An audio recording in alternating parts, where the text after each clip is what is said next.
All right, Jules, we're not done. We have more quick hits. Yes. A blunder from Matvey Safonov, who is all kinds of wrong, from his stupid hair to the fact that he's playing.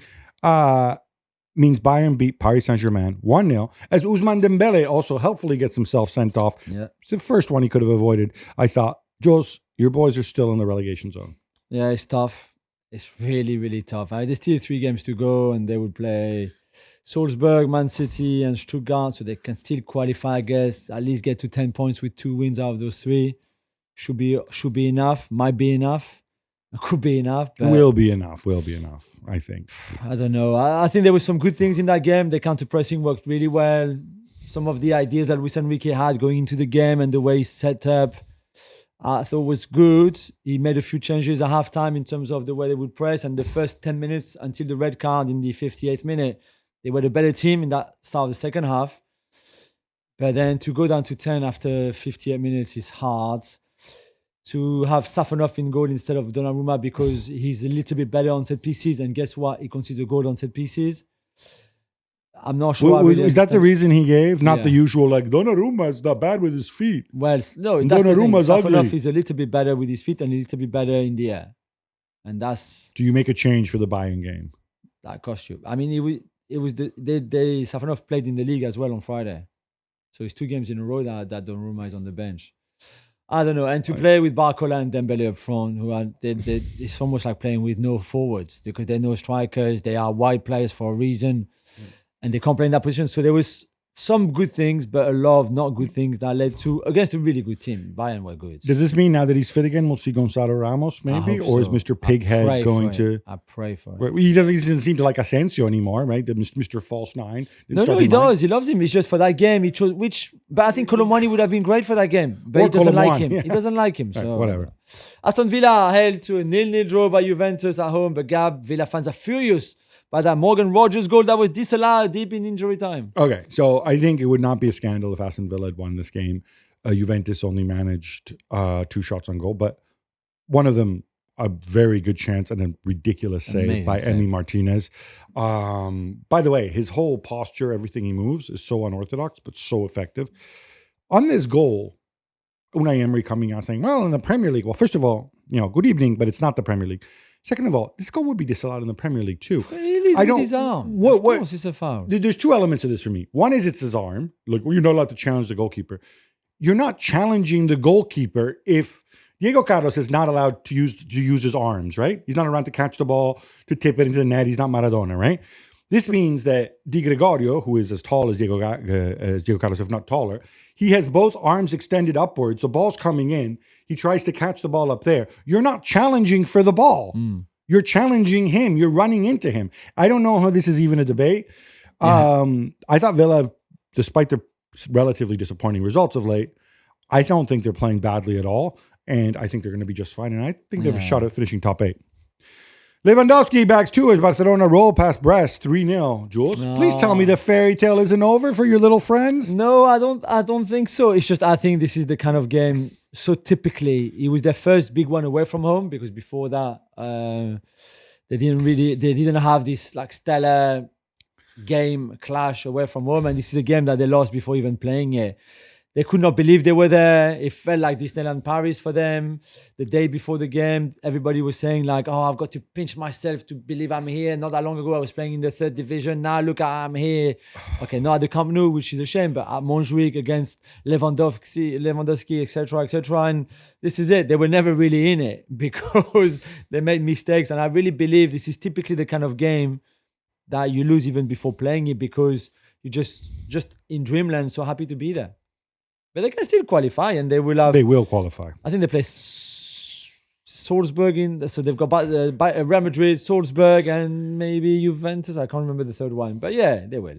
And in that game, Gabby, Lewandowski scored his 100th and 101 Champions League goal. Only 2 people ahead of him.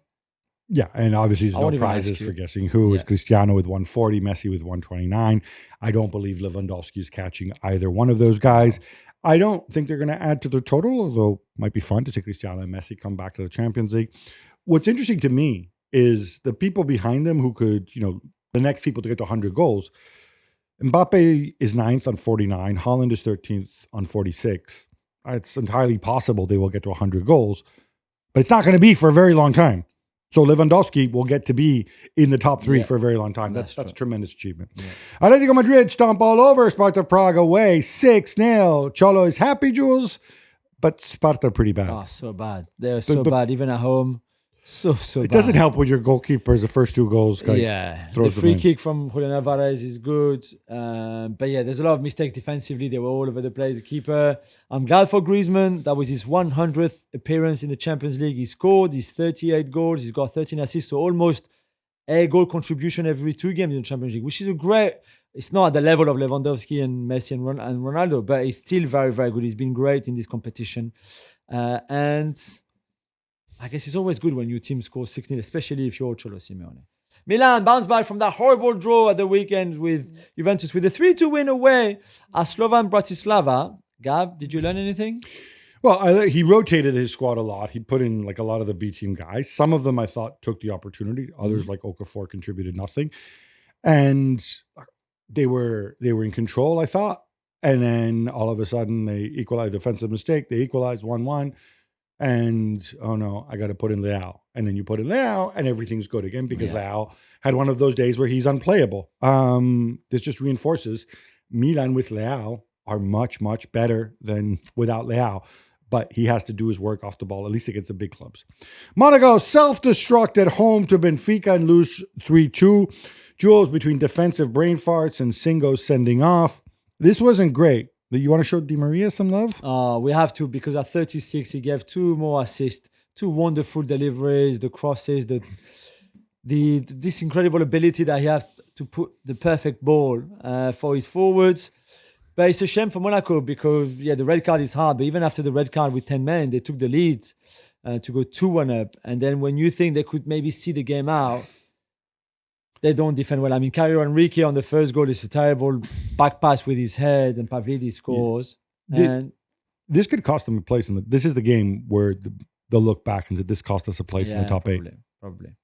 I know they're not a real football team, just a bunch of young boys. I see what you've done there, Gabi. But how impressed were you with Charles de Keteler's performance in Atalanta's 6-1 away win at Young Boys? 2 goals, 3 assists, dispensing magic left, right, and center from the Prince.